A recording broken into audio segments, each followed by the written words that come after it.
नमस्कार, मैं गीता संधू गीता एस्ट्रो में आपका स्वागत करती हूँ। आज हम बात करेंगे 10th हाउस की। जो हमारी हाउसेस की भाव की श्रृंखला चल रही है, उसमें आज हमारा जो डिस्कशन होगा वो होगा 10th हाउस के ऊपर, 10वां भाव।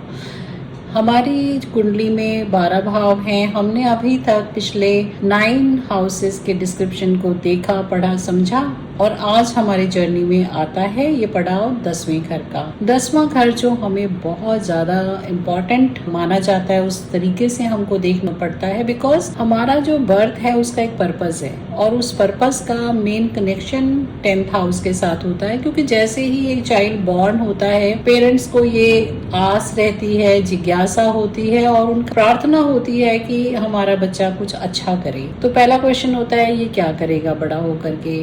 फिर उनकी आस होती है कि कुछ बहुत अच्छा करे और जब वो कर रहा होता है तो वो हमेशा उसके लिए प्रेयर मोड में रहते हैं कि आगे आने वाला समय और भी अच्छा करे, और भी अच्छा करे। करने के लिए क्या किया जाए, क्या करेगा बच्चा या क्या हम करते हैं, ये सारा सवाल हमारे साथ जुड़ा है 10th हाउस के साथ। कहते हैं कि एक इंसान को कितनी इज्जत दी जाए ये डिसाइड करता है 10th हाउस। कि हमारा समाज ऐसा ही है, आपको समाज में रिस्पेक्ट, इज्जत, मान जो भी मिलना है वो आपके प्रोफेशन, आपके स्टेटस के अकॉर्डिंग मिलता है। तो जो ये 10th हाउस की विंडो है ये हमारे स्टेटस को बताती है। आप किस तरीके के बैकग्राउंड से आते हैं, वो हमने 2nd हाउस को देखा कि बैकग्राउंड बहुत अच्छा है, लेकिन पर्सनली, प्रोफेशनली आपकी अपनी लाइन ऑफ डीलिंग है, काम करने की जो आपका स्टेटस है वो आप किस वजह से जाने जाते हैं, क्या आप करते हैं, आपके साथ क्या टैग लगा हुआ है,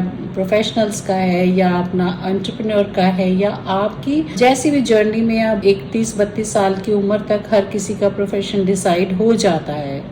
आज का तो अर्ली एज है, बच्चे अपना प्रोफेशन बहुत जल्दी चूज कर लेते हैं। तो 21-22 साल की उम्र में ही उनका डिसीजन हो जाता है कि वो क्या करेंगे। बट स्टिल फिर भी अगर कुछ संघर्ष भी है या कुछ मूवमेंट भी है या चेंजेस भी हैं तो भी 30-32 साल तक हम इमेजिन करते हैं कि हर किसी को अपना प्रोफेशनली एक मुकाम चुन लेना चाहिए और वो सेट हो जाते हैं। ट्रबल्स और स्ट्रगल्स तो चलते ही रहते हैं प्रोफेशन में, लेकिन एक लाइन ऑफ एक्शन जो है वो डिसाइड हो जाता है। 10th हाउस में जो कर्म है ये शनि को दिया गया, ये घर 11th एंड 12th हाउस जो शनि के 2 राशियों के साथ जुड़े होते हैं, कैप्रिकॉर्न एंड एक्वेरियस, मकर राशि और कुंभ राशि। ये 2 राशियां जो शनि की हैं और शनि कर्म के अधिपति हैं, देवता हैं। कहते हैं कि शनि को जो इसमें जो प्लैनेटरी कैबिनेट है उसमें जो दर्जा है वो न्यायाधीश का दर्जा है। तो हम कर्म के देवता हैं और हमारी लाइफ एंड डेथ का जो ये साइकिल बना हुआ है, बर्थ एंड रीबर्थ का, वो भी हमारा कर्म के कारण है। तो जैसे हम कर्म करते हैं उस कर्म के बेस पर हमारा लेखा जोखा होता है और फिर हमारी पुनरावृत्ति होती है, नेक्स्ट बर्थ मिलता है और हम किसी न किसी फॉर्म में फिर से आते हैं। तो ये शनि का जोन है, कर्मा डिसाइड करने वाले वो हैं कि हमारा कर्म। अब कर्म 3 तरीके से होते हैं कि मन से, वाणी से और एक्शन से, शरीर से।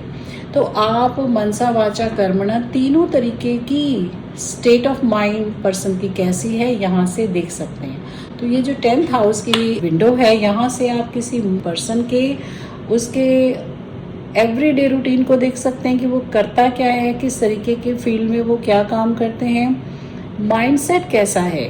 क्योंकि मन भी यहीं से जुड़ जाता है कि अगर आप कोई काम करते हैं उस काम को करने का पैटर्न कैसा होगा, 10th हाउस के कनेक्शन से आप सोच सकते हैं। और उसके बाद आपकी जो फिजिकल अपीयरेंस है वो कैसी है और आपकी जो बोली है यानी कि प्रोफेशनल लाइफ में आपकी डीलिंग लोगों के साथ कैसी है।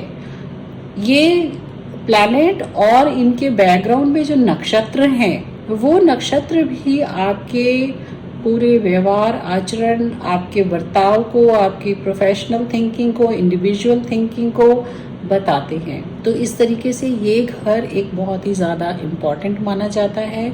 हम जब भी अपने जीवन में किसी से भी मिलते हैं, हैंडशेक करते हैं, हग करते हैं या उनसे नमस्कार करते हैं तो हम उनसे पहले यही पूछते हैं कि आपका परिचय, तो ये हाउस आपका परिचय है कि आपकी अपनी इंडिविजुअल जर्नी कहाँ पर स्टैंड करती है। एजुकेशन भी ली जाती है, तो वो भी लोग 10th हाउस को ध्यान में रखते हुए लेते हैं कि हमें ये बनना है, आपको लॉ करनी है, आपको लॉयर बनना है, आप उस तरीके की एजुकेशन चूज करेंगे।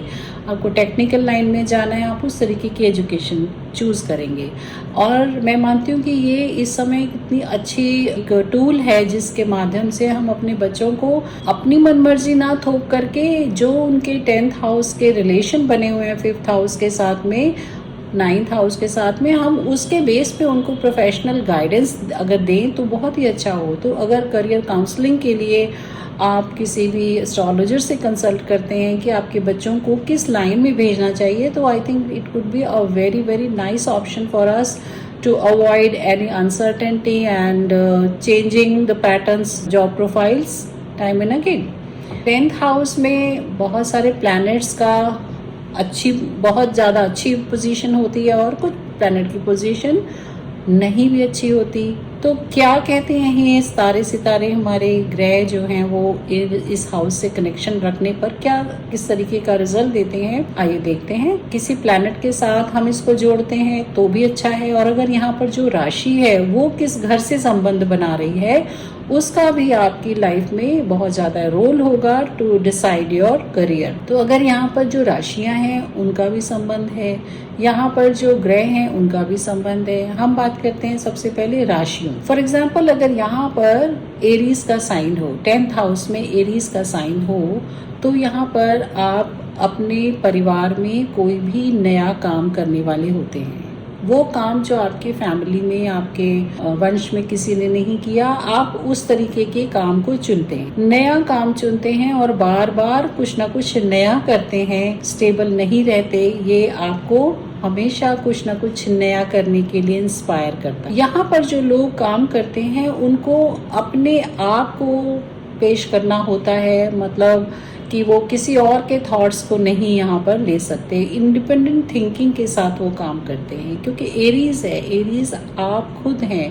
तो सेल्फ इन्वॉल्वमेंट आपके इस प्रोफेशनल हाउस में बहुत इम्पॉर्टेंट है। कई बार होता है कि कोई फैमिली का बिजनेस संभाल रहा है या कोई ऐसा काम कर रहा है जो टीम वर्क है, ये काम आपको सोलो करना है, बिकॉज यहाँ पर एरीज साइन है, सिंगल साइन है। तो इसलिए इस घर में जो भी राशि है उसके अकॉर्डिंग आपका सिलेक्शन, आपका थॉट, आपकी पुश या बैकग्राउंड होती है।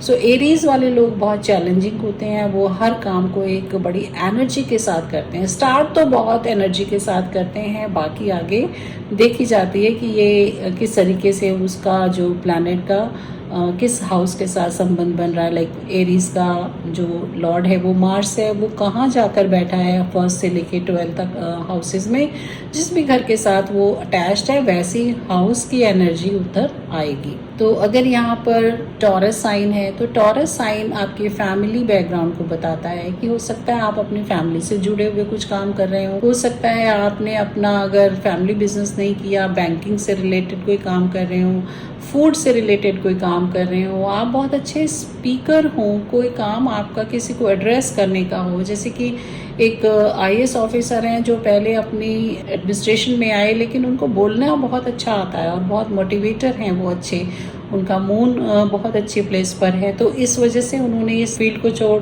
करके अपने आप को वो एक इतना अच्छा इंस्पायरिंग करियर बना चुके हैं आप कि वो मोटिवेटर हैं, लोगों को मोटिवेट करते हैं। तो स्पीकिंग पावर भी अगर आपकी अच्छी हो तो भी आप इस सेकंड साइन के साथ अपना करियर बना सकते हैं। इसके बाद हमारा कम्युनिकेशन है, 3rd साइन अगर होता है तो ये भी कम्युनिकेशन से रिलेटेड जितने भी फील्ड हैं, आप अच्छे लॉयर बन सकते हैं, बिजनेस पर्सन बन सकते हैं, सेल्स एंड मार्केटिंग के लिए काम कर सकते हैं, क्योंकि यहाँ पर कम्युनिकेशन है और मल्टीफेरियस एक्टिविटीज़ के साथ आप अटैच्ड हो सकते हैं।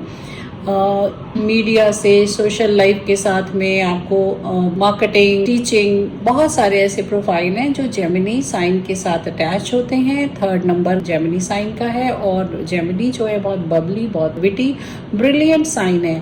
तो जब ये साइन यहाँ आता है तो कम्युनिकेशन बहुत अच्छा, माइंड एक्सप्लोरेशन, मैथमेटिक बहुत अच्छी तरीके से ये यूज करते हैं, सोशलाइजिंग बहुत अच्छी करते हैं। तो इस तरीके से जो प्रोफेशंस आपको इन फील्ड्स के साथ जोड़ते हैं, आप उसमें अपना करियर बना सकते हैं। कैंसर साइन अगर यहाँ पर है तो ये इंसान अपना काम पैशन के साथ जोड़ के करता है। जिस भी फील्ड में उसको पैशन होगा, वो ड्रिवन विद इमोशंस होगा। उस इंसान को जितने फील्ड्स हैं रिलेटेड टू आर्टिस्ट्री हैं, मैट्रिमोनियल सेलिब्रेशन की तरीके से काम करते हैं, लाइक कोई रिजॉर्ट सेट करना है या मैट्रिमोनियल सेवाएं देना है या कोई मैरिज हाउसेस बनाने हैं, काउंसलिंग करनी है, रिलीजन के बेस पर भी ये लोग बहुत अच्छा काम करते हैं। तो नेटवर्किंग, क्योंकि ये लोग भावनात्मक तौर पर बहुत मजबूत होते हैं या वीक भी हो सकते हैं, लेकिन अगर इनकी स्थिति मजबूत है, यानी उनका जो प्लेसमेंट ऑफ लॉर्ड अच्छी जगह से कनेक्ट हो रहा है, तो ये भावनात्मक रूप में लोगों को जोड़ने का काम करते हैं। तो जैसे एनजीओज हैं, काउंसलिंग के काम है, पॉलिटिकल लाइन में जाते हैं बहुत ज़्यादा, क्योंकि पॉलिटिकल लाइन भी आपको, जब तक आप इमोशनली किसी को कन्विंस नहीं कर सकते, तब तक आप पॉलिटिकल लाइन में अच्छा सक्सेसफुल करियर नहीं बना सकते। सो ये इस तरीके के करियर हैं। बेबी से रिलेटेड चाइल्ड बर्थ, पेडिट्रिशियन है, या जो डॉक्टर्स हैं, गाइनीज हैं, इन सारे लोगों के, मदर चाइल्ड केयर से रिलेटेड, फीमेल सेंट्रिक जो भी कोई प्रोफेशंस हैं, काउंसलिंग के हैं, रिक्रिएशन वाले हैं, एयरबीएनबी जैसे कोई लॉजिंग बोर्डिंग के ऐसे जो प्रोफेशंस हैं, उन सब में आप अपना काम कर सकते हैं। फिफ्थ साइन जो एक इंडिविजुअल साइकी देता है हमें, चिल्ड्रन से रिलेटेड है, आपकी इंडिविजुअल थिंकिंग से रिलेटेड है, पास्ट लाइफ के पुण्य से रिलेटेड है और सन से रिलेटेड है। तो ये वाला जो नंबर हमें यहाँ, फिफ्थ का नंबर जो हमें मिलता है 10th हाउस के अंदर, तो यहाँ पर आप एजुकेशन से रिलेटेड फील्ड में काम कर सकते हैं, अच्छे स्टेटस के साथ जुड़ के काम कर सकते हैं, क्योंकि फायर साइन है यहाँ पर अगर, तो आपको बहुत सारे आइडियाज देगा। एजुकेशन आपकी बहुत अच्छी रहेगी और आप अपने एजुकेशन के बेस पर, जैसे कुछ लोग टीचिंग या अपनी काउंसलिंग सेशन देते हैं या अपने कोचिंग सेंटर्स खोलते हैं, यूनिवर्सिटीज और स्कूल कॉलेजेस की तरफ उनका ध्यान रहता है, वो एजुकेशन लाइन में कुछ भी अच्छा कर सकते हैं। ये लोग बच्चों के साथ में जुड़े हुए बहुत सारे जो इक्विपमेंट्स बनते हैं, जैसे कोई स्टेशनरी से रिलेटेड या टॉयज से रिलेटेड, या बच्चों की मेंटल एबिलिटी को बढ़ाने के लिए ऐसी कोई बुक्स लिखना या कुछ ऐसा प्रोडक्शन करना, ऐसी चीजों के साथ में भी देखे गए हैं। स्कूल्स के अंदर बच्चों के लिए बहुत सारे, नर्सरी से लेकर के अप टू स्कूल लेवल के बच्चों के जो इंडस्ट्रीज डेवलप होती हैं, वो सारे फील्ड हम इसके साथ जोड़ के देख सकते हैं। ये एक जो आपकी स्पिरिचुअल जर्नी को भी बताता है। तो कुछ लोग स्पिरिचुअल लाइफ साइंस के साथ जुड़े होते हैं, डिस्कोर्सेस करते हैं या मंत्र सिद्धि करते हैं, सिखाते हैं, पढ़ाते हैं या खुद भी करते हैं, उसकी प्रैक्टिस करते हैं, योगा एंड अदर थिंग्स के साथ जुड़े होते हैं, क्योंकि योगा भी आपको माइंड की एनर्जी को क्लियर करता है और आपको डिविनिटी के साथ जोड़ता है। तो ये सारी भी जितनी भी सात्विक चीजें हैं, आप यहाँ से जुड़ करके कर सकते। 6th का जो कनेक्शन इस 10th हाउस के साथ बनता है, तो वर्गो साइन को रिप्रेजेंट करता है ये, और ये बड़ा प्रैक्टिकल साइन होता है। तो आपका यहाँ पर जो अप्रोच होता है वो बहुत प्रैक्टिकल वे में होता है। जैसे कि हमने अभी 4th एंड 5th साइन की बात करी, तो ये लोग अपने स्टेटस को, रॉयल स्टेटस के लोग हैं, ये अपनी डिग्निटी के साथ हमेशा काम करते हैं, कंप्रोमाइज नहीं करते। 6th जो वर्गो को रिप्रेजेंट करता है, मर्क्यूरी का साइन है, जब 10th के साथ संबंध बनाता है तो ये इंसान बहुत प्रैक्टिकल वे में अपनी लाइफ को लेता है। जैसे कि फिक्स आवर्स हैं और 1 मिनट ऊपर नहीं 1 मिनट नीचे नहीं, no emotional linkage to the work, बस वर्क रिलेटेड काम ही करते हैं। आपने बहुत हाईली प्रोफेशनल लोगों को देखा होगा, तो वो लोग वर्गो साइन के साथ यहाँ पर काम करते हैं। और इनका काम हीलिंग के साथ भी रिलेटेड हो सकता है, कंपटीशन के साथ हो सकता है। ये लोग आपको बहुत सारे ऐसे फील्ड, जैसे कि आर्मी से रिलेटेड, सेवा से रिलेटेड, एनजीओ चलाने वाले लोग, रूटीन में जो सर्विस प्रोवाइडर्स होते हैं, ऐसे लोग, ये सारी चीजें आप इनके साथ जोड़ के देख सकते हैं। 7th नंबर अगर यहाँ पर है, तो 7th नंबर ऐसा नंबर है कि यहाँ पर अब आपको अपने पार्टनर्स के साथ देखना होगा कि कुछ काम आपका ऐसा है जो आपके पार्टनर के साथ, may be you are working professional with life partner, और ये नंबर भी पॉलिटिकल डिज़ायर को बताता है। तो हो सकता है कि आपका इंटरेस्ट पॉलिटिकल भी हो, वर्ल्ड अफेयर की चीज़ों के साथ जुड़ा हुआ हो। आप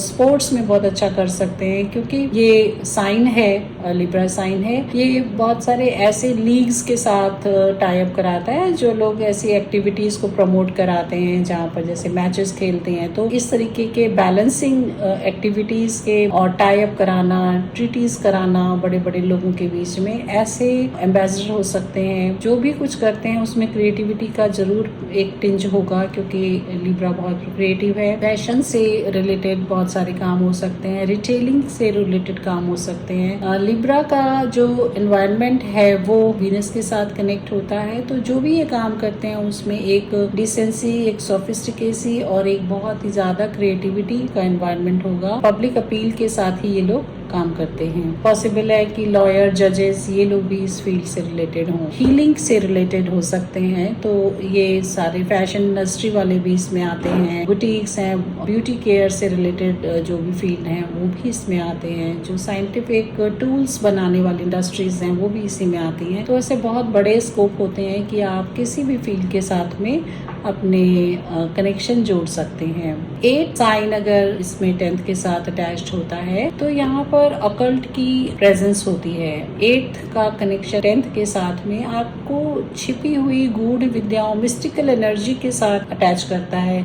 तो मे बी एस्ट्रोलॉजर्स हैं, हीलर्स हैं, डॉक्टर्स हैं, प्रोफेशनल्स ऐसे हैं जो रिसर्च और डेवलपमेंट के साथ काम करते हैं, जो ऐसे ऑपरेशंस पे काम करते हैं जो बहुत ही ज़्यादा सीक्रेट हैं। इन्वेस्टिगेटिंग एजेंसीज हैं, ऑडिटर्स हैं, इंश्योरेंस कंपनीज होती हैं, इनका कनेक्शन बनता है, ये उसके फील्ड में काम करते हैं। स्पिरिचुअल साइंसेस का तो कनेक्शन है ही इसके साथ में। तो यहाँ पर वॉरफेयर एनर्जीज भी होती हैं जो प्लानिंग और बहुत डीप कोडेड चीज़ों के पीछे होती हैं।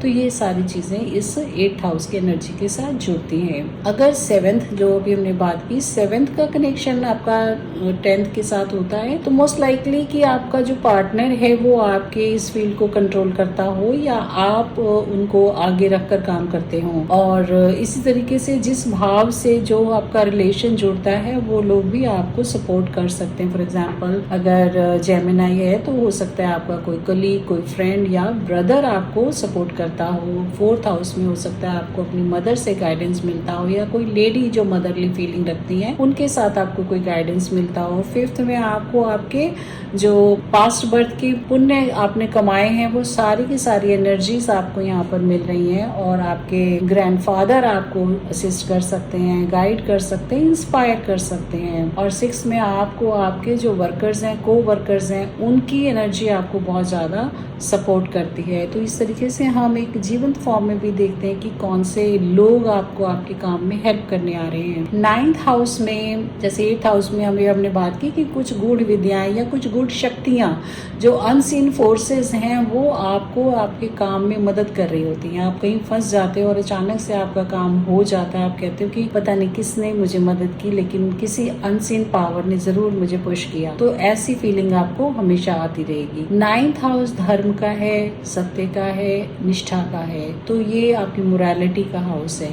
तो जब भी 9th के साथ कनेक्शन आ जाता है तो ये इंसान बहुत ही अपने कर्म को धर्म की तरीके से समझ के करता है, और उसके बारे में लोगों की राय यही होती है कि ये इंसान अपने ड्यूटी बाउंड है, ये अपने कर्म को किसी भी तरीके से कॉम्प्रोमाइज़ नहीं करता। हाँ, डेफिनेटली इसमें भी जो वर्जन होते हैं कि अगर यहाँ पर मेलिफिक्स हैं और वो भी कहीं कम्बस्ट हैं तो आत्मा खत्म हो जाती है। फिर आपको अपने करप्शन करने में या अपनी ड्यूटी को इतर करने में, लाइक अपनी ड्यूटी के अगेंस्ट कोई भी आपको स्टेप लेने में हिचक नहीं होती है। तो हमेशा हमें ये तो ध्यान रखना होगा आपका जो ये हाउस है इसके ऊपर मेलिफिक एस्पेक्ट है, कोई पॉजिटिव एस्पेक्ट है। अगर आपका जो यहाँ का संबंध किसी बुरे ग्रहों के साथ में आ रहा है तो नेचुरली ये इंसान अपने काम में कोई भी मर्यादा नहीं रखेगा और ताक पे रख करके कुछ भी करेगा। लेकिन अगर आपको 9th की एनर्जी मिल रही है, जुपिटर का एस्पेक्ट आ रहा है, या फिर आपका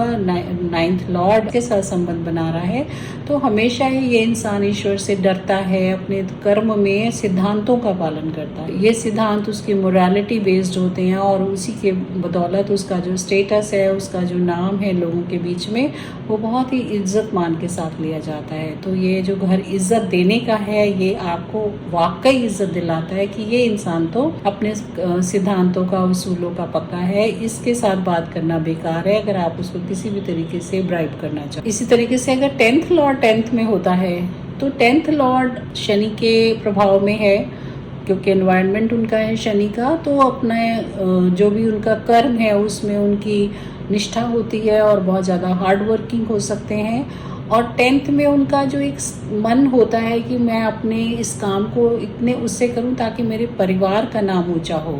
फादर की फैमिली है, फादर का मान सम्मान भी इसी से है। आप अपने जो आइडियल हैं उसको, अपने फादर को या फादर लाइक किसी फिगर को अपना आइडियल मानते हैं और उसी तरीके से आप अपनी लाइफ में उनको अपने रोल मॉडल की तरीके से लेते हुए आगे बढ़ते हैं। काफी हार्ड वर्किंग होता है ये इंसान और अपने ब्लेसिंग्स के साथ आगे बढ़ता है, क्योंकि 10th हाउस में 10th की ब्लेसिंग ही आ रही है। हार्ड वर्क अपने आप में गुड रिजल्ट देता है। 11th के साथ जब इसका कनेक्शन बनता है तो एक्वेरियस साइन यहाँ पर आता है। ये इंसान अपनी इच्छाओं की पूर्ति करने के लिए काम करता है। तो ये कभी कभी एक थोड़ा सा पॉजिटिव भी है, नेगेटिव इसलिए है कि इच्छाएं कई बार बली नहीं होनी चाहिए। ठीक है, इच्छाएं आपको पैशनेट बनाती हैं, आपको आगे बढ़ाती हैं, आपको किसी काम में गाइडेंस देती हैं, आपको एक बहुत सारा गो और पुश मिलता है आपकी इच्छाओं को पूरा करने वाले काम को करके। लेकिन अगर ये इच्छा पूर्ति धन अर्जित करने के लिए है कि just you want to be rich in one day,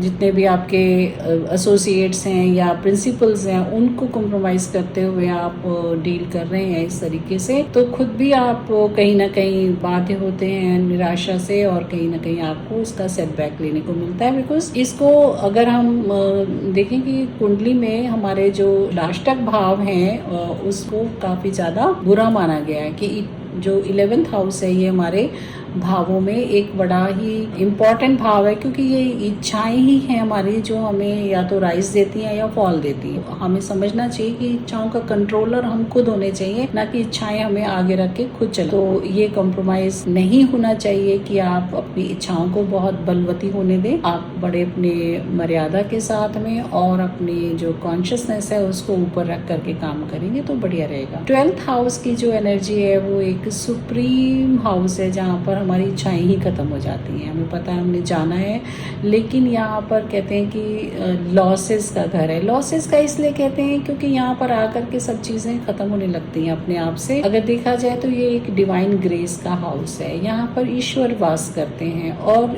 जो लोग इस हाउस की एनर्जी को लेके 10th हाउस में जाते हैं तो उनको हम ये कह सकते हैं कि इनका जो काम करने का तरीका है वो बहुत ही आइडियलिस्टिक है। वो पूरे विश्व के कल्याण के लिए सोचकर काम करते हैं, या उनका जो ऑरा है वो बहुत लार्जर देन लाइफ है। कई बार असीम भगवान की कृपा के साथ इनको काम मिलते हैं और कई बार ये अपने काम को तवज्जो ही नहीं देते हैं और वो सोचते हैं परमात्मा की मर्जी है। जैसे कहते हैं ना, अजगर करे ना चाकरी, पंछी करे ना काम, दास मलुका कह गए सबके दाता राम। तो ये लोग अपने लाइफ में प्री मैच्योर रिटायरमेंट की तरफ जल्दी भागते हैं, या वो सोचते हैं कि मुझे काम नहीं करना, मुझे किसी के अंडर काम नहीं करना, मुझे जो काम करना है स्वांता सुखाई करना है, अपनी मर्जी से करना है। तो एंटरप्रेन्योरशिप करना या बड़े लार्ज स्केल पर लोगों से टाई अप करना, फॉरेन कंट्रीज के साथ में रिलेशन बनाना, दूसरे स्टेट्स के साथ में मिलके कोई काम करना, ऐसा बड़ा लेवल लेकर के काम करते हैं। और अगर देखा जाए तो अगर आप काम करने की प्रोफेशनल लाइन की बात करें तो ये लोग रिलीजन बेस्ड काम करते हैं, फॉरेन डेलीगेशन के साथ काम करते हैं, इमिग्रेशन के साथ जुड़ के काम करते हैं, या एविएशन के साथ जुड़ के काम करते हैं, मीडिया के साथ, पब्लिशिंग में जो न्यूज़पेपर्स हैं या पब्लिशिंग के जो सेंटर्स हैं मल्टी कंट्रीज के साथ अटैच होते हैं। तो ऐसे लोगों के साथ ये काम बहुत ज़्यादा करते हैं और बहुत एक से ज़्यादा बार ये अपना काम बदलते हैं, मस्ती में काम करते हैं, किसी के प्रेशर में काम नहीं करते। तो जरा सा भी प्रेशर आया तो ये अपना काम चेंज कर सकते हैं। तो ये एनर्जी इनकी 12th साइन। अब हम बात करते हैं इसके अंदर जो प्लैनेट्स आते हैं वो हमें क्या फील देते हैं। सन यहाँ पर बहुत एग्जॉल्टेड पोजीशन मानी गई है। तो सन का 10th हाउस के साथ जब भी कनेक्शन बनता है तो ये एक बहुत पॉजिटिव माना जाता है, बिकॉज सन जो है जहाँ से सारी ये हमारा पिवोटल पॉइंट है कह सकते हैं। तो इस पिवोटल पॉइंट पर जब आपको सन की एनर्जी मिल रही है तो यश तो मिलना ही है, नेम, फेम, समृद्धि, हाई स्टेटस, ये सब आपको मिलता है। तो सन जहाँ से सब लोग लाइट लेते हैं, इस घर को जब वो लाइट दे रहे हैं तो अंधकार कहाँ है, प्रकाश ही प्रकाश है। आप सबको वहाँ से बहुत सारा नाम मिलता है। सन जो है ना, नेम फेम देता है। तो नाम आपके जिस भी प्रोफेशन में है, आपका नाम उसमें लिखा जाता है, यानी कि आपको रिकॉग्निशन बहुत मिलती है। तो गवर्नमेंट से रिकॉग्निशन मिलना या आपके बॉस से रिकॉग्निशन मिलना, ये आपको सन हमेशा दिलवाते हैं। बहुत बार देखा गया है कि ऐसे लोग कॉम्पिटिटिव एग्जाम्स में आके एडमिनिस्ट्रेशन में चले जाते हैं, अपने डिपार्टमेंट्स के हेड्स होते हैं, किसी भी फील्ड में हो, वो अपनी को एक हाईएस्ट अथॉरिटी में मानते हैं, लीडर बन सकते हैं। ये अगर वीनस या सैटर्न के साथ अच्छे कॉम्बिनेशन, तो पॉलिटिकल लाइन से भी उनको फायदे मिलते हैं। अदरवाइज एडमिनिस्ट्रेशन और जुडिशरी और रॉयल्टी का तो कनेक्शन है। यहाँ पर अगर मून का कनेक्शन होता है तो मून बहुत ही ज़्यादा ममतामयी है, बहुत उसके अंदर कंसर्न है, केयरिंग है, नर्चरिंग क्वालिटीज़ हैं। तो हम ये सोचें कि कौन सी ऐसी फील्ड्स हैं जहाँ से हमें ये सब मिलता है। तो जितने भी हॉस्पिटैलिटी के डिपार्टमेंट्स हैं, जो एनर्जीज आपको ऐसी देने वाली होती हैं जहाँ पर आप इमोशनली ग्रो कर सको, ऐसे एनवायरनमेंट आपको मिलते हैं और ऐसे लोगों का साथ आपको मिलता है। तो मून अगर यहाँ पर है तो आप बहुत इमोशनली होकर के सबके भले के लिए काम करते हैं, माँ की तरीके से काम करते हैं। यानी कि आपको जो आपके एनवायरनमेंट में बढ़ाने में भी किसी फीमेल का हाथ हो सकता है, किसी क्रिएटिविटी का आप सहारा लेकर के अपने आप को आगे लेके जाते हैं, क्योंकि जल तत्व है यहाँ पर। और इस जल तत्व का जो संबंध है वो सामने से अपने घर से बनता है, क्योंकि 10th हाउस में जो भी प्लैनेट होता है, जो भी राशि होती है, उसका एस्पेक्ट सामने वाले घर पे जाता है, जो कि मून का घर है। वो सुख स्थान होता है। इस इंसान को अपने कर्म से सुख मिलता है, अगर वो कर्म सही चुन रहा है। अगर यहाँ पर मेलेफिक्स हैं या मेलेफिक साइन के साथ कोई कंबस्ट या रेट्रोग्रेशन की पोजीशन बन रही है तो और बात है। पर अगर यहाँ पर अगर स्ट्रेट डायरेक्ट मोशन में सन बैठे हुए हैं, मून बैठे हुए हैं और किसी तरीके का कोई रेट्रोग्रेड या कोई और नेगेटिव यहाँ पर एसोसिएशन नहीं है, तो आपको ये प्लैनेट बहुत एनर्जी देता है, अच्छे लोगों के साथ संबंध बनाता है। ये भी आपको अच्छी डिग्निटरीज के साथ में उठना बैठना कराते हैं और आपको सुख का अनुभव होता है अपने काम में। घर से ज़्यादा आपको सुख अपने काम में मिलता है। तो कई बार लोग कहते हैं कि मेरा तो दिल करता है मैं अपने प्रोफेशनल अपने ऑफिस में ही मैंने एक कॉर्नर बना रखा है, कोजी कॉर्नर, अपने घर जैसा, मुझे वहाँ पर सुख मिलता। तो ऐसे लोग अपने काम को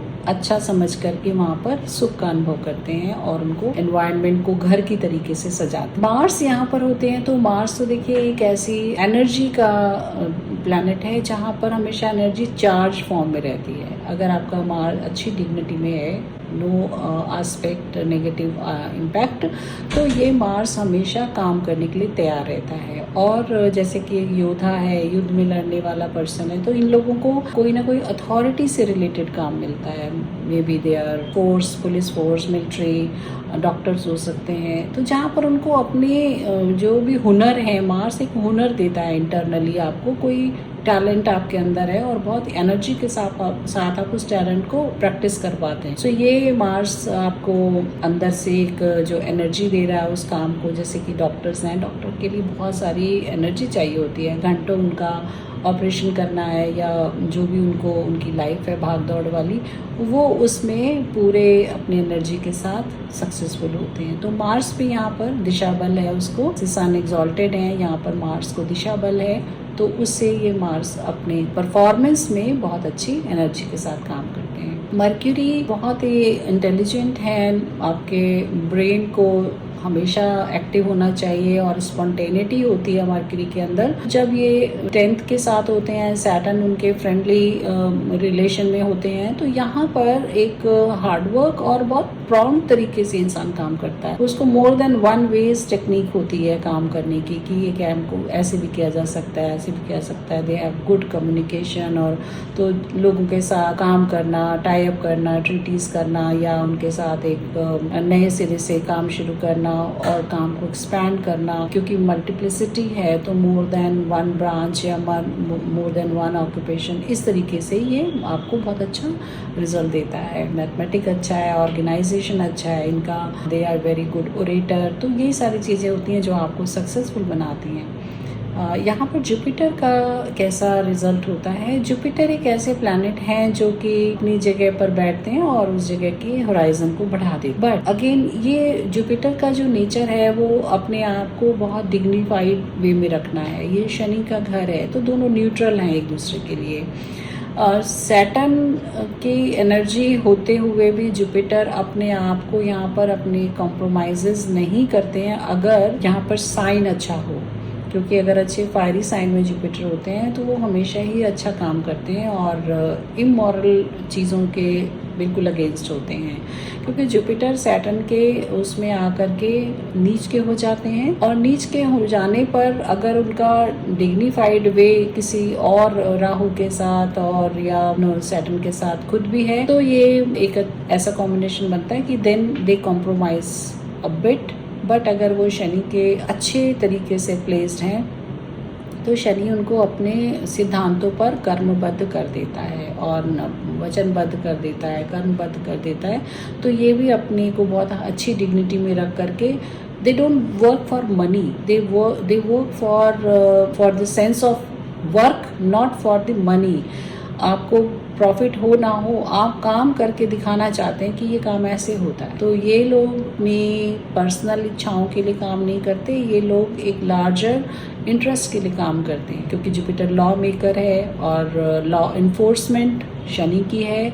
तो ये लोग मेक श्योर करते हैं कि लोग अपनी जिम्मेदारियों को समझें। तो मेरा ही मानना है कि शनि और जुपिटर का ये कॉम्बिनेशन लोगों को अपने सेल्फ इंटरेस्ट से हटा करके मासेस के इंटरेस्ट के लिए अपना बाध्य करता है और उसी तरफ इनका पर्पस होता है। तो ऐसे लोगों को आप देखोगे अपनी फीस भी मांगने में उनको हिचक होती है या वो मनी के लिए काम ही नहीं करते हैं। इसलिए अगर मनी वाइज आप पूछते हैं तो मे be they have less successful career, but अगर आप उनके प्रिंसिपल्स वाइज या उनकी नॉलेज वाइज देखें तो they have huge impact on this house. They are the store house of knowledge and सिद्धांत उनसे निकलते हैं। ठीक है, तो वीनस का इम्पैक्ट इस घर पर ऐसा पड़ता है कि वीनस मनी के लिए देखा जाता है, मनी वेल्थ अट्रैक्शन के लिए देखा जाता है। तो जो भी यहाँ पर साइन है अटैच्ड और उसका कनेक्शन जिस हाउस के साथ है तो आपको उस तरीके के फील्ड से, सोर्स से, एनर्जी से आपको मनी मेकिंग करने में हेल्प मिलेगी। फॉर एग्जांपल अगर वीनस का 5th हाउस के साथ कनेक्शन बनता है तो आपकी कोई हॉबी, कोई आपकी एजुकेशन आपको मनी का गेन करने का रास्ता या उस तरीके का प्रोफेशन दे सकती है। आपका अगर 2nd हाउस के साथ वीनस का कनेक्शन बन रहा है तो आपकी फैमिली के बेस पर या आपकी अपनी कोई इंडिपेंडेंट थिंकिंग के बेस पर, आपकी अपनी जो फैमिली बैकग्राउंड के रिसोर्सेज हैं उनके बेस पर आपको अपनी नई प्रोफेशनल लाइफ स्टार्ट करने में मदद मिलेगी। तो इस तरीके से जो भी यहाँ पर प्लैनेट होते हैं उनके कनेक्शन भी आपको प्रोफेशन चूज करने में और उस तरीके से बिहेव करने में बहुत हेल्प करते हैं। यहाँ पर शनि की बात करते हैं, बहुत ही कर्मठ और डिसिप्लिन प्लैनेट हैं। 10th के साथ उनका कनेक्शन जब बनता है तो ये बट नेचुरल है कि इसके कुछ कर्म बाकी रह गए थे, इसीलिए इस इंसान का जन्म हुआ है। अब डिपेंड करता है ये किस राशि में है। अगर ये एग्जॉल्टेड है यहाँ पर तो वो उस कर्म को हमेशा ही बहुत ही निष्ठा के साथ सक्सेसफुल होकर के करेंगे। शनि का जो रिजल्ट है थोड़ा स्लो आता है, लेकिन अपने जीवन के थोड़े ठहराव के पड़ाव पर जब ये होते हैं तो इनका करियर बहुत अच्छा हो जाता है और इनको बहुत नेम फेम सक्सेस मिलती है। डेबिलिटेशन में भी हैं तो भी ये शनि धीरे धीरे फल देते हैं और अपने जीवन के जो उत्तरार्ध है उसमें इनको ज़्यादा सफलता मिलती है और इनको अपने काम को करके ही इस से मुक्ति पानी होगी। तो विदाउट कर्म जो है ना, कर्म गति काटे ना कटे, ऐसा कहा जाता है कि बिना कर्म किए हुए आपकी गति नहीं होगी और आपको कर्म करना ही है, बिकॉज इसका आपका रिलेशन जन्मों जन्मों के ऋणानुबंधन है आपके उन बंधनों को आपको फ्री करके ही आपको इस दुनिया से जाना है। तो शनि मेक श्योर करता है कि आप अपने कर्मों से फ्री हो जाएं। यहाँ पर जो मेलेफिक्स हैं, जो जिनको राहु केतु के नाम से हम जानते हैं, ये अपनी अपनी डिग्निटी रखते हैं। राहु एक ऐसी एनर्जी है जो जहाँ होती है उस जगह की एनर्जी को एनलार्ज कर देती है। जैसे धुआं है और धुएं को बढ़ना ही है और ऊपर उठना ही है, तो राहु एक फॉरेन एलिमेंट है कहा जाता है। तो इस तरह के लोगों को अपनी जो भी फील्ड वो चुनते हैं उसको एक्सपेंशन करने का बहुत ध्यान में रहता है, फोकस होता है, एंड दे डू इट। उनका मिशन, उनका जो एरिया ऑफ वर्किंग है वो भी ऐसे होता है कि उसको स्टार्टिंग से ही उनको एक्सपैंड करना है और दूर दूर तक इस काम को लेके जाना है। जैसे एक ब्रांच है तो उसके मल्टीपल ब्रांचेस आप बना रहे हैं, या फॉरेन टाइप्स के आप साथ काम कर रहे हैं, इमिग्रेशन से रिलेटेड काम कर रहे हैं, या वो आपका जो फील्ड ऑफ वर्क ऐसा है जिसमें कुछ मिस्टिकल एनर्जीज हैं, कुछ हिडन है, आप हर चीज को सबको सामने नहीं कर सकते, रॉ एजेंट्स हैं। ऐसे बहुत सारे फील्ड्स हैं जो राहु आपको इस 10th हाउस में आने पर जोड़ता है। राहु एक अच्छा प्लैनेट माना गया है 10th हाउस के लिए, क्योंकि आपको काम करने के लिए हमेशा एक जुनून और एनर्जी की ज़रूरत होती है। और राहु जब भी इस घर में आते हैं और किसी भी प्लैनेट के साथ संबंध बनाते हैं तो वो बहुत आपको जुनून होता है, जिससे कि आप कुछ ना कुछ नया इन्वेंशन करते हैं। आपका कोई ऐसा प्रोफाइल होता है, उसके अंदर कुछ ऐसी चीज़ें आ जाती हैं राहु की वजह से कि आपको ऑटोमेटिकली लोग रिकॉग्नाइज करते हैं, क्योंकि राहु एक रॉयल प्लैनेट है और उनका नाम आज की दुनिया में सन के टाइम पे हमेशा ही ऊपर जाता है। सूर्य को ग्रहण लगाते हैं, चंद्रमा को ग्रहण लगाते हैं, तो उनकी आइडेंटिटी छोटी नहीं है। इसलिए राहु यहाँ पर जब होते हैं तो लोग बड़ा काम करते हैं। यहाँ पर केतु की एनर्जी का इम्पैक्ट आता है। केतु जैसे कि एक राहु का है कि उन्होंने हमेशा ही आपको बहुत इच्छा देनी है कि आप क्या कर सकते हो, क्या से क्या कर सकते हो, बढ़ा कर सकते हो। केतु आपको मोक्ष कारक है। केतु आपको ऐसे कामों के साथ देता है जिसमें लाइफ का कोई पर्पस हो, जो बहुत बड़ा पर्पस हो। जैसे राहु ने आपकी आकर के मटेरियलिस्टिक क्वेस्ट को और मल्टीफोल्ड कर देना है। केतु आपकी उस चीज को काट, केतु कहता है जितना उड़ रहे हो आप नीचे आ जाओ, क्योंकि मैं आपको मुक्ति देने जा रहा हूँ। केतु आपको मुक्ति का कारक समझ करके यहाँ पर उसकी जो प्रिंसिपल्स हैं वो आपको ऐसे फील्ड्स के साथ जोड़ते हैं जहाँ पर आप हायर थिंकिंग रखना शुरू कर देते हो। जैसे कि आप किसी योगी के साथ में जुड़ जाते हो, योग साधना के साथ जुड़ जाते हो, आप कोई अरविंदो के साथ जुड़ जाते हो, कोई टैगोर की फिलॉसफी के साथ जुड़ जाते हो। आप जिस भी धर्म में, कल्चर में बिलोंग करते हो, उसकी जो अल्टीमेट थिंकिंग फिलॉसफी है उसके साथ ये आपको जोड़ देते हैं। केतु की तो डिज़ायर ही है कि बस वो आपको मिनिमलिस्टिक बना देते हैं। तो एस्ट्रोलॉजी से रिलेटेड लोग हैं, वास्तु से रिलेटेड लोग हैं, कल्ट से रिलेटेड लोग हैं, इवन आर्मी से रिलेटेड लोग भी हैं जो अपनी धुन में रहते हैं। उनका केतु का पर्पस है हीलिंग करना, तो उनका भी पर्पस है कि एक लार्ज सेक्शन को वो अपने होने से हील कर सके। सो ये बहुत एक अच्छी पोजीशन मैं मानती हूँ, क्योंकि जो लोग अपने बारे में ना सोच करके लोगों के बारे में सोचते हैं वो हमेशा अच्छा ही करते हैं। इनकी भी एक खास बात होती है कि ये अपने लाइफ टाइम में बहुत सारे प्रोफेशनल चेंजेस लेते हैं, क्योंकि पहले वो जब ट्राई कर रहे होते हैं तो वो कुछ मटेरियलिस्टिक होता है, कुछ वर्ल्डली होता है, फिर उनको समझ में आता है it is not my path, और वो फिर बढ़ते बढ़ते 2 से 3 अपनी लाइफ के एक ऐसे पॉइंट पर आ जाते हैं जब उनको अपना पूरा एक्चुअली वो दिल से क्या चाहते हैं वो फील्ड मिल जाता है, और वो that is the ultimate career. फिर वो अपनी लाइफ में उसी के साथ में आगे बढ़ते हैं और इस अपने होने से बहुत सारे लोगों को भी वो मोक्ष देते हुए चलते हैं, मोक्ष का रास्ता बताते हुए चलते हैं। सो ये केतु का एक बहुत ही अच्छा कॉम्बिनेशन है, बट डिपेंड करता है कि केतु किस प्लैनेट के साथ है। राहु एंड केतु जब भी इंडिपेंडेंट होते हैं तो अपना रिजल्ट देने में इतने सक्षम नहीं होते। अगर इनके साथ कोई अच्छा प्लैनेट बैठा हो तो उनकी जो यूटिलिटी है वो बढ़ जाती है। तो ये थी हमारे 7 प्लैनेट्स की energy analysis with multi planets के साथ में जो इम्पैक्ट आता है। तो कई बार देखा जाता है कि बहुत सारे प्लैनेट इस घर में बैठे हैं और तब हम देखते हैं कि दशा का रिजल्ट कैसा आ रहा है, कि अगर जिस भी प्लैनेट की दशा इस समय फोर्स में है तो वो प्लैनेट अपने डिग्री वाइज किस डिग्निटी में बैठा हुआ है, वैसे रिजल्ट्स आपको मिलते हैं। और एक बात और है कि हमेशा दशम भाव की हम गिनती करते हैं उसका कनेक्शन D9 यानी आपके नवमांश कुंडली के साथ में हमेशा देखा जाता है। नवमांश कुंडली एक्चुअल में हमारा फल है। जो D1 है वो आपका इस जीवन का एक ऐसा कर्म के सिद्धांत पर चार्ट बना हुआ है, लेकिन जो अंत में हमें फल मिलता है कि पेड़ तो लगा हुआ है, उस पेड़ में फल खट्टा लगेगा या मीठा लगेगा, ये हम D9 से देखते हैं। तो शादी के लिए किसी भी चीज़ के लिए हम D9 को ज़रूर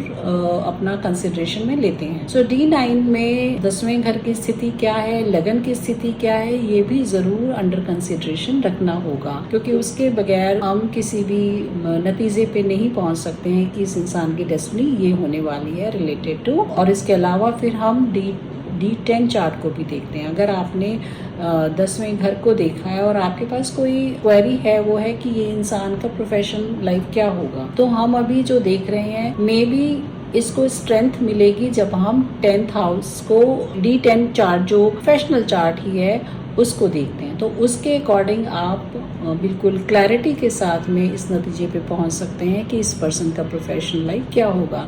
एक्चुअली एस्ट्रोलॉजी जो है ना वो लेयर्स में है, तो पहली लेयर हटती है, फिर दूसरी, फिर तीसरी, फिर इस तरीके से बहुत सारी लेयर्स आपको खोलनी पड़ती हैं to come at the actual result. और इसी उसमें हो जाती है कि एस्ट्रोलॉजर की प्रेडिक्शन सटीक है या नहीं है, क्योंकि आप अभी आगे से देख के प्रेडिक्शन कर रहे हो, फिर पता चलता है कि D9 में कुछ और है और D10 उसको नलीफाई कर रहा है या उसको और प्रमोट कर रहा है, ये भी हमें देखना होता है।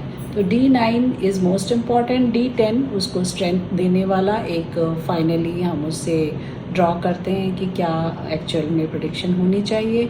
तो ये सारे जो 10वें भाव के रिजल्ट हैं वो हमें इन पैरामीटर्स के ऊपर देखने चाहिए। तो आज की ये वीडियो यहीं समाप्त करती हूँ, मिलती हूँ एक नए वीडियो के साथ में।